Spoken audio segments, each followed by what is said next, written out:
એ જગ્યા પહોંચી ગયા. જો તમને પેલા રસ્તો બતાવો. આ જાય વડોદરા. આ રસ્તાથી અમે આવ્યા અને આ રસ્તા અમારે જવાનું હોય. તો જોવો પેલી જગ્યા, આ જગ્યા છે. તમને ઝૂમ કરીને પહેલાં બતાવી દઉં.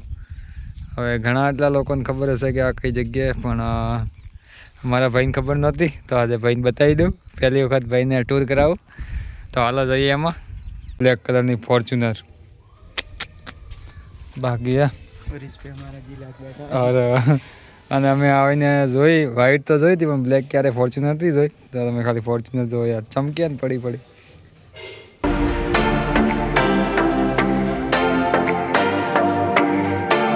Hey guys, welcome to my new vlog. તો ગાઈઝ 2-3 દિવસથી મેં વ્લોગ શૂટ નથી કર્યો.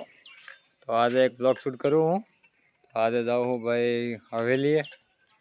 આમ અમારે અહીંયા હવેલી કે પણ આમ બિયર બારે. તો હું તમને આજે બતાવવાનો, જોઈ લો તમે પણ કેવી. તો એમાં 1-2 કરોડનો ખર્ચો કર્યો હોય. તો આજે તમને હું બતાવી દઉં. કેમ કે અમારી આજુબાજુમાં જો જોવાલાયક સ્થળ હોય, આમ તો ત્યાં ન જવાય, પણ તોય અમુક લોકો જાય છે ત્યાં ડ્રિંક કરવા માટે.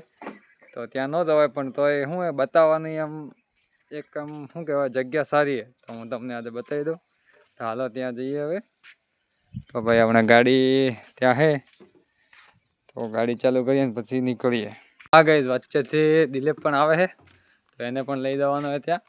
તો ઘરના બીજા વ્લોગ જોવો તો કાંઈ મગજમાં લેતા નહીં. ખાલી ત્યાં અમે વિડીયો શૂટ કરવા માટે જ ગયા હતા, બીજું કાંઈ છે નહીં. એટલે કાંઈ દિમાગમાં રાખતા નહીં. તમે પાછું લેશો કે ડ્રિંક કરવા ગયા, એવું કાંઈ નથી. અમે ખાલી ત્યાં વ્લોગ શૂટ કરવા ગયા, બીજું કાંઈ છે નહીં. ઓકે.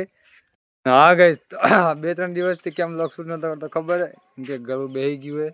અને હાલે થોડો અવાજ એવો ખોખરા આવતો હશે. તો બહાર ચાવી ગમે ત્યારે ગાયબ થાય ને, તો આમાં અમારા ઘરનાનો કોઈ ઘરનું જ બૂસ મારી બેઠું હોય. આ ચાવી દો, મારા બાઇકની ચાવી ગાયબ થઈ ગઈ. 2 મિનિટ પહેલાં પેલી ઈંટ ઉપર પડી હતી. હું જેવો નાહીને આવ્યો એવો ચાવી ગાયબ થઈ ગઈ. આ ચાવી તો નીકળી નાની પાસેથી.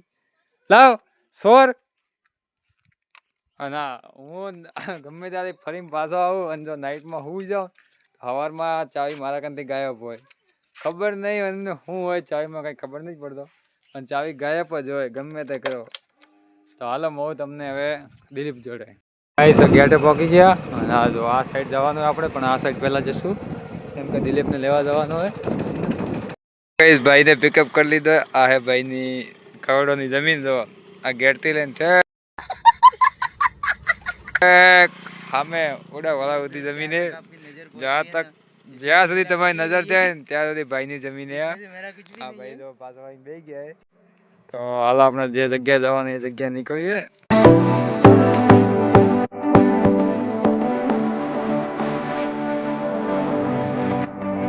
ગાઈસ ફાઇનલી એ જગ્યા પહોંચી ગયા. જો તમને પેલા રસ્તો બતાવો. આ જાય વડોદરા. આ રસ્તાથી અમે આવ્યા અને આ રસ્તા અમારે જવાનું હોય. તો જોવો પેલી જગ્યા, આ જગ્યા છે. તમને ઝૂમ કરીને પહેલાં બતાવી દઉં. હવે ઘણા એટલા લોકોને ખબર હશે કે આ કઈ જગ્યાએ, પણ મારા ભાઈને ખબર નહોતી. તો આજે ભાઈને બતાવી દઉં. પહેલી વખત ભાઈને ટૂર કરાવું. તો હાલો જઈએ એમાં. તો ગાઈસ ફાઇનલી આ ગેટ હે.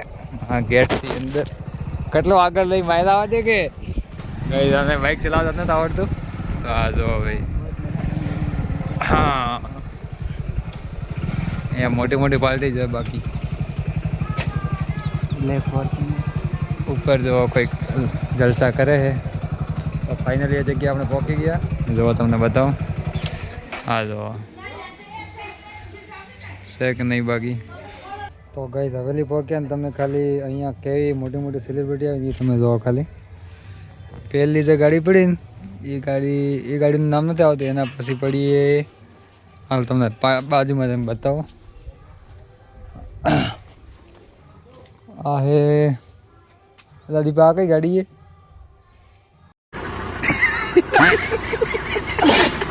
આ જો બ્લેક કલરની ફોર્ચ્યુનર બાકી. અને અમે આવીને જોઈ વ્હાઈટ તો જોઈ હતી, પણ બ્લેક ક્યારે ફોર્ચ્યુનર નથી જોઈ. તો તમે ખાલી ફોર્ચ્યુનર જો યાર, ચમકે ને પડી. અને બીજી તો બધી આમ હેવી હું કહેવાય પ્રોફેશનલ માણસ બધા આવેલા. ત્યાં સ્કોર્પિયો હોય અને અંદરનું તો આમ એ વાત જ છોડો. તમને કંઈક અવાજ આવતો હશે, તમે સાંભળો.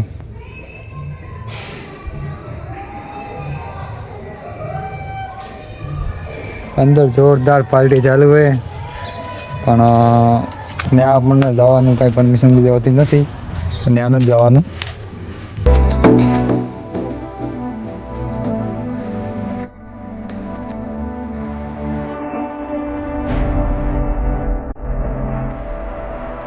જગ્યા અમે પહોંચ્યા ને એ જગ્યાનું આ છે ગાર્ડન.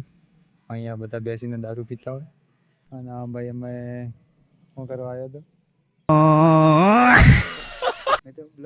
હા ભાઈ મારા હાથે ખાલી બ્લોગ બનાવવા જ આવ્યું હોય. તો અહીંયા બધા પી આ બધું આખું આટલું મોટું ગાર્ડન છે.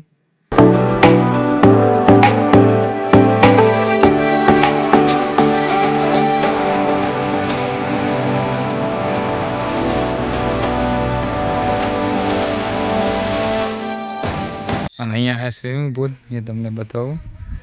સ્વિમિંગ પુલમાં પાણી લગભગ છે, પણ એટલો ખર્ચો નથી કર્યો, કેમ કે શિયાળાનું કોઈ નાવા આવતું છે નહીં, એટલે પાણી કંઈ નાખતા એ નહીં. તો કંઈ જો અહીંયાનો સ્વિમિંગ પુલ બતાવું. હા જો હા, મોટાઓ માટે નાહવાનો હોય અને નાના છોકરાઓ માટે. આપણે તો ક્યારેય બુક કર્યો નથી, કેમ કે અહીંયાનું બજેટ આપણને ભાઈ પરવડે નહીં.